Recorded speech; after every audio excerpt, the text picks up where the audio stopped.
Open the door! Kick it in. Ah!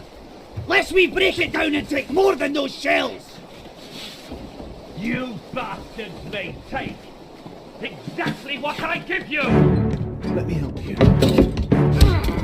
Hok Seng Lao, you have been found guilty by self-confession of the murder of Nunzio Pasquale, captain of this ship, and by the authority of the East India Company, and thus the Crown of England. I sentence you to death by firing line.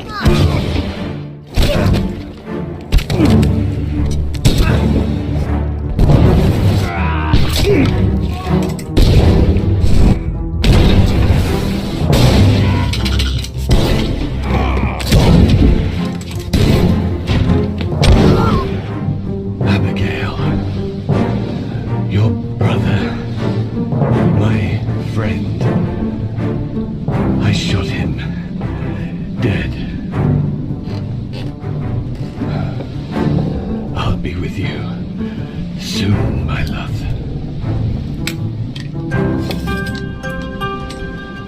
Please forgive me for everything.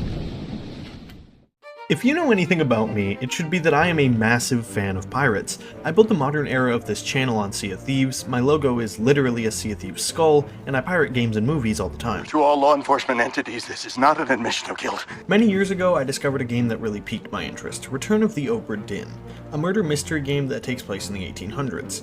And many years ago, I hopped onto the Xbox One to buy the game, booted it up, solved the first 3 fates, and quickly realized I was not built for this and slowly stopped playing. But just this month, I came back for a return tour, this time on an annoyingly lit up PC tower, and I was ready for a rematch. And sure enough, the cogs in my brain did in fact start moving at some point over those many years between play sessions, because I finally managed to solve every single fate of the crew correctly. And now that I've officially beaten this game, I can't stop thinking about just how amazing it is.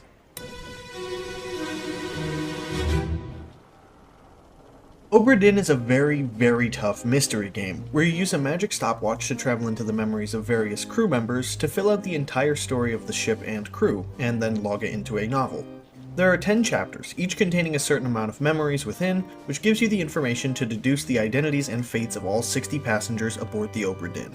Decisive information is rare, and you will often have to make assumptions using partial information. This game will make you look for the slightest little detail within memories to later identify one person.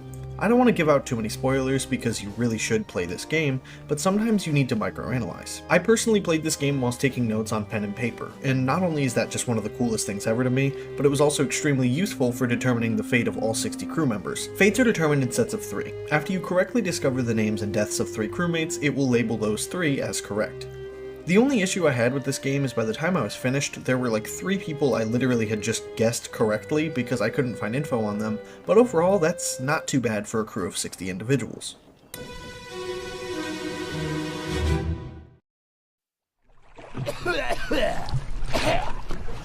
Company man woke me up.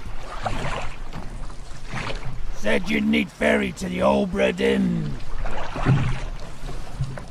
Not many eager for that job. Seems a bit late if you ask. I didn't. What's in the box? I don't know. Hoist it up in a few minutes. Hey! Ow! Carefully.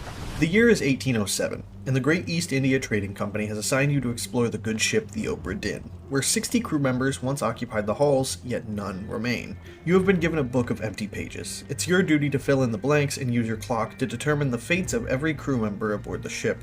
The story is told non-linearly, beginning at the end, and jumping around to various points and random chapters. To be honest, the game's story is a little jumbled in my head, even though I've explored every inch of this game because of that. But I appreciate that because it honestly adds replayability if you ask me. The way the memories work is it starts off as a blank screen with only audio and subtitles before revealing a still 3D model of the moment a crew member died, which you may walk around and determine the cause of death and note any witnesses or even attackers. A major part of being able to identify crewmates is via their voices.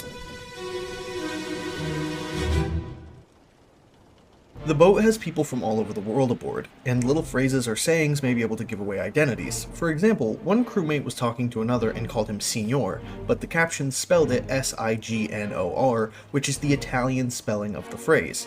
Which then led me to deduce the identity of this passenger and his cause of death that was shown to me in that same memory. Each character has a distinct voice, which is super impressive, but also incredibly important for a game where a voice may be the only hint you get to uncovering an identity. The voice actors absolutely killed it in this game. The characters that you never even see move are given so much life by the actors who gave it their best to perform as this crew.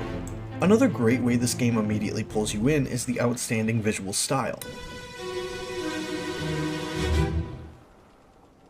It uses a style known as ditherpunk, which honestly looking it up right now reminds me of the old Game Boy camera. It also reminds me very vaguely of the shading style hatching, used in drawings where shading is done using lines, and the darker the space, the more lines there are.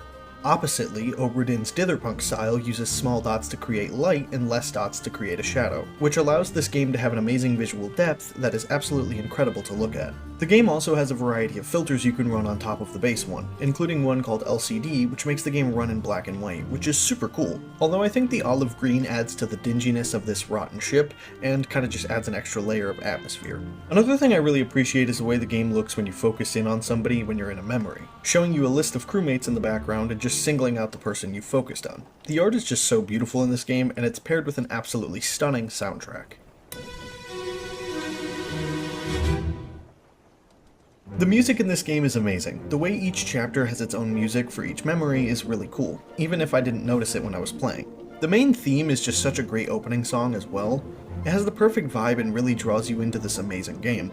My personal favorite track besides the amazing main theme would probably be The Doom. It has this menacing and foreboding sound that really fits what's happening in that chapter.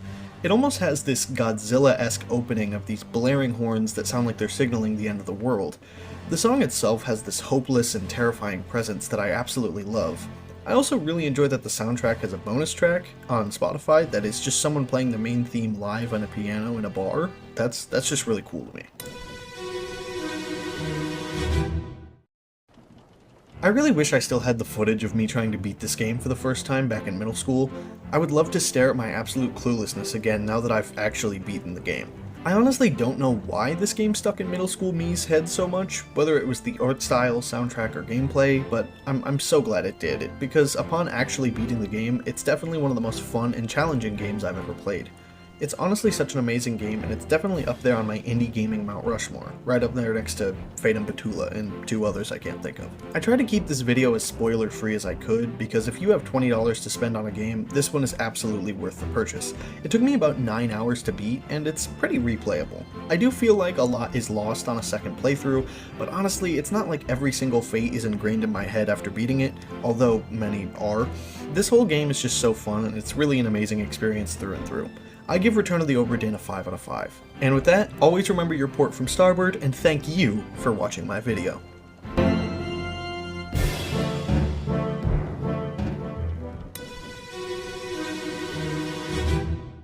Hey, Lois, what's going on here? Oh, it's my book club, Peter. Come, join us. Oh, okay.